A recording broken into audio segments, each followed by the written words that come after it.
32e journée de Division 1, journée importante pour le haut du tableau où le faux pas est interdit car sur les 6 premiers du classement, les joueurs de Giroud en terminent avec les résultats nuls. À domicile, Cannes, Paris Saint-Germain et Rennes sont venus successivement prendre un point au stade de l'Abbé-des-Champs. Alors pour Montpellier, il s'agit de s'éloigner de plus en plus de la zone de relégation. Mais l'information de la soirée pour ce Auxerre Montpellier, c'est le retour de Bruno Martini. Martini qui retrouve la première division un an après sa blessure à Monaco. C'était très précisément le 26 mars dernier. Auxerre Montpellier avec Philippe Genin.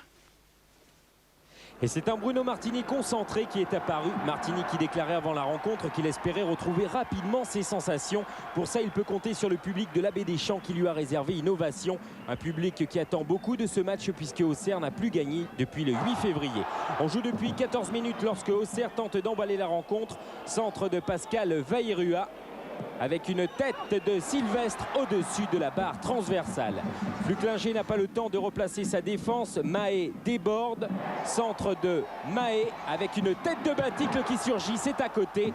Mais quelle occasion de la GIA et de Gérald Baticle avec cette tête plongeante qui passe tout près du poteau de Montpellier. Montpellier souffre et commet des fautes. Coup franc pour Auxerre.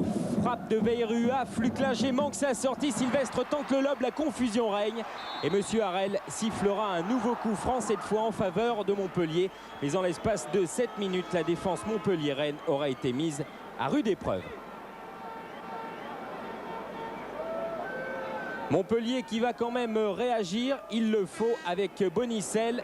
Transversal pour Diver. Martini sort de sa surface et c'est de la tête qu'il écarte le danger. Martini en confiance, c'est toute l'équipe qui en bénéficie.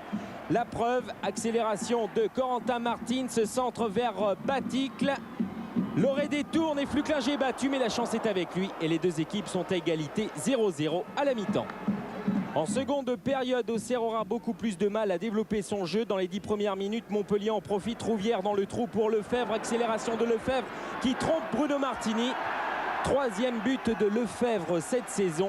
Lefebvre qui offre une deuxième victoire à l'extérieur pour Montpellier qui ce soir sauve certainement sa saison. De quoi donner de la voix à Loulou Nicolin. Pour le haut, où Nantes est toujours en tête, Lyon, Paris Saint-Germain, Lens pour le moment européen. Mais Cannes se rapproche, Bordeaux aussi pointe le nez, tout comme Monaco.